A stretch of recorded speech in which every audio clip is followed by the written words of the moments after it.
Hello friends, this is A Look in the Dark, Chapter 5, and the title of the chapter is Numbers.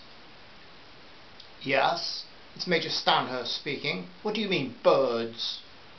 Noting the precise, rather clipped accent, Danny Green rolled the ball forward. Major Stanhurst, I am phoning for a client who understands that you may be able to acquire something unusual for him. And your name is? Ashby, Richard Ashby. So why have you phoned me? Because my client gave me your number and requested that I contact you, Major. Who is your client? Sorry, I'm not at liberty to disclose that. He lives in the Greater Bristol area and is a man of wealth and prominence. His hobby, his passion is birds. So who gave him the idea that I could help, that I deal in birds? Oh, well, Major, if there's some mistake, I'd be surprised at that. My client didn't get where he is by acting on misinformation. Danny surprised himself. He was refusing to let Major Stanhurst take the initiative. Carol smiled her approval. She could see that Danny was dangling the bait of wealthy imaginary clients before the animal dealer. She thought it must be like running one of those very realistic mechanical mice along the floor in front of a cat. Seconds ticked by and Danny waited for a response. He counted up to number 15. If you're serious, Ashby, it will have to be tomorrow. Fine. Where? At 11:30 am you will find me under the Guildhall in Windsor. You will, of course, be alone. I will be identified by the newspaper I'm reading. It will be last Sunday's copy of the Times, and I expect you to approach me. I will not hang around waiting, Ashby, so do not keep me waiting. You will say, Major Stanhurst, remember me, Cyprus. Do you understand? Danny wanted to laugh. Was Stanhurst a reader of Cold War spy stories, or was this really how things were done? Until 11:30, sharp tomorrow then, Major. Oh, and Mr. Ashby, a word of warning. If you're not really representing a genuine client, drop out now. There was a very cool chill in his voice, ruthless and menacing. They were the adjectives that popped up in Danny's mind. I assure you, Major Stanhurst, that I have a worthwhile business proposition for you. That is, if you're able to supply. My client will not appreciate being let down. In the morning, Ashby, I want to discuss any of this on the telephone. Danny heard the sharp clack as the Major cut off the communication abruptly. The Major had left a strong impression. Danny didn't like this rude, testy individual with his arrogant and menacing manner. Sharing what he could with Carol, he left out the word menacing, as he had no desire at this stage to give her increased anxiety about the meeting with Stanhurst the next morning. Carol came and sat on her husband's lap and whispered her feelings about him in his ear, pushing her shoulder-length brown hair back over her head.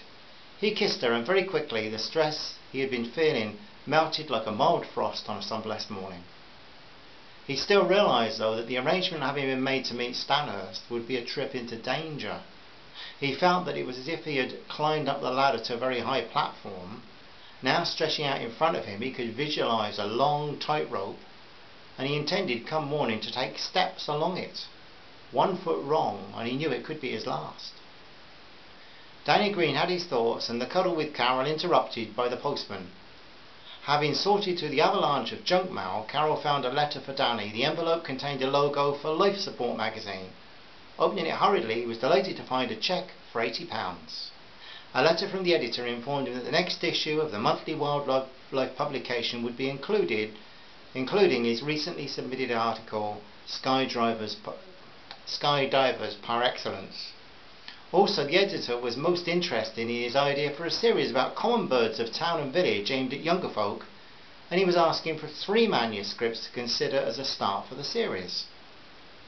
He handed Carol the letter and the cheque, and she allowed her to whoop, more reminiscent of country dances in Ireland than Frome in Somerset. The article about peregrine falcons had been a favourite of hers. Carol teased her husband. She was the one with the degree, but she said he was the literary man. He was happy that as the investigation began, he had already secured another foothold in his writing career. As the morning progressed, the young couple thought about tactics for the next day. Obviously they wanted information, but what particularly? Overall they wanted Stanhurst's customers and suppliers, But how large was this operation? They agreed that all they had was a meeting, and all they could hope for was a little more progress. The phone number had obtained an appointment, so what might the appointment provide? One more small step along the high wire, Danny mused.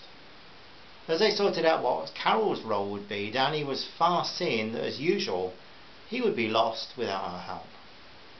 As they ate, Danny was expressing his thoughts that this could not be rushed. He had learned that in drafty bird hides, and even more in wild, desolate places, patience pays. He thought back over the article about peregrine falcons that had come as a result of hours of watching, but the highlight had come in County Down, not far from the town of Downpatrick, on a frosty morning when his fingers had been so numb that he could barely make out his own notes. Hours of watching the falcons in England and Ireland had been rewarded in a special way in just a few moments of thrilling flight. The male and female falcons had come speedily from the nest site on a quarry face, above a loch surrounded by trees. Danny noticed 3 wood pigeons going the other way. As the female falcon rose rapidly higher, her mate, the smaller male or tercel, flew straight at the wood pigeons and separated one from the rest. And as they sought the refuge of the trees, the lone pigeon tried to outfly his pursuer. The tiny dot in the sky that was the female came out of the blue with unbelievable speed and all the precision of a guided missile. A couple of feathers drifted down to the cool grey water below, in strange contrast to the accelerated events of the last few seconds. Before the feathers had reached the water, both parent hunters were back at the nest ledge in the quarry, where their 3 hungry birds were to enjoy fresh pigeon. The thrill of how they'd worked together had been questioned by some of the local bird watchers as he'd related the tale in Frome. However, Danny Green, had seen it with his own eyes. Nobody could deny him that. Now the falcons had earned him some money. Also, he'd long thought of their cooperation as a good standard for him and Carol, and that seemed appropriate in view of the hunt that they had just embarked upon. Through the afternoon, as Danny tried to write, thoughts like these kept interrupting and he was finding it hard to concentrate. Carol returned from the shop and called him down for a cup of tea. As they sat at the table drinking it, she asked, "What are you thinking, man of words?" "On the high wire it's different. I have to move slowly, but I must keep moving or I might fall." Carol looked at him puzzled and waiting for an explanation, but none came. "Pardon?" "Nothing, love, I'll explain later. I'd best get on with this writing." "Is it the young people articles? I like that idea. I might even understand them myself."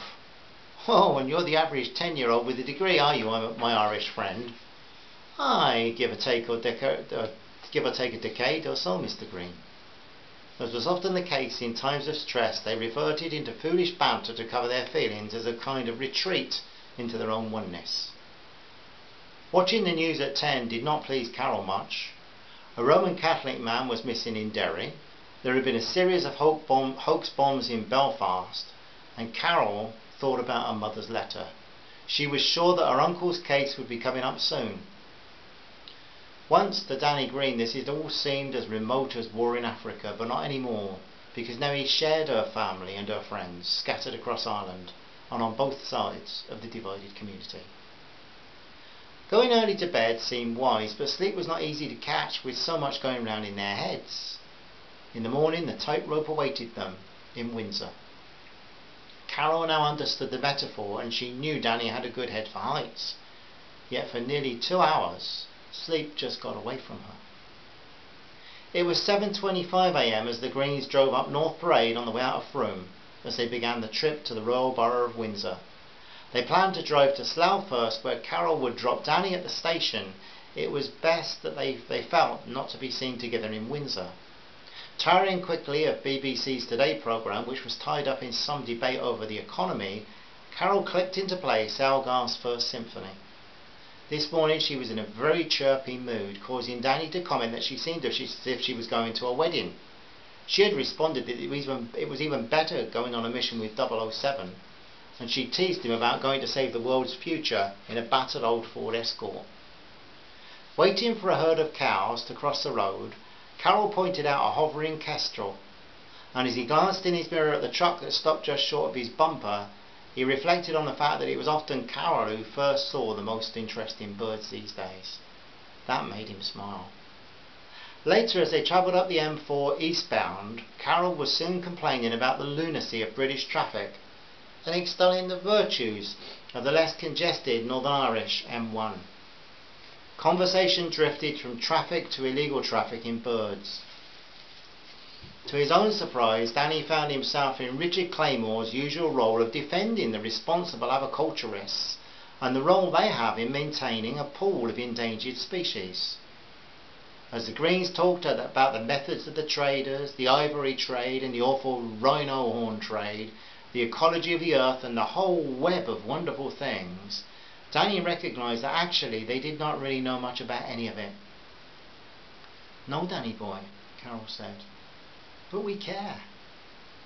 She took a moment to adjust the green chiffon scarf she was wearing around her neck. "I think it's worse than war," she added. "In war people are fighting for a cause they believe in, but these pigs are just doing it for the money." As they passed the Reading sign at Junction 12, Carol raised the question, "So what about Ricky? He doesn't need money. Greed isn't the motive, so why is he dealing in bent art and antiques?" "Oh, he thinks he's Robin Hood and wants to snub the system. There's a lot of resentment there. I think it's got something to do with his old girlfriend. Don't know really, but at least he never sets out to hurt people." "Aye, nor animals. Does his ever thickening traffic make you so claustrophobic as it does me?" "Well, Carol, we had Elgar and Mozart. Can I have some rock now?" "Yeah, that'll be fine." Pushing in the Dire Straits Gazette, Carol reminded Danny of the Guardian article they had read a few weeks back about the destruction of undiscovered species of fauna and flora in the rainforests.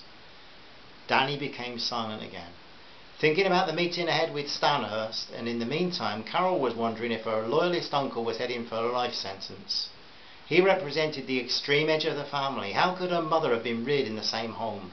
Her mother had her views, of course, and they were not the cross-community views that Carol had, but she condemned all violence and tried to respect her neighbours of whatever persuasion.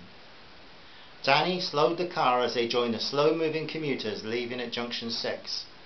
As Carol slipped into the escort driving seat at Slough Railway Station, they arranged to meet back there at 4 in the afternoon. "If anything goes wrong, Carol, get clear. Get the police, then phone Rick. I love you, my darling." "Is anything likely to go wrong?" "No, love," he said, kissing her gently, "but just in case. Must go. I've got a train to catch." So there it is, the chapter which leads up to the meeting with the mysterious and unpleasant Major Stanhurst. What happens when they meet? Next episode will tell you, my friends. Hope you're all well. Wish you all love, peace and good health. Thanks for listening. Bye-bye. Bye.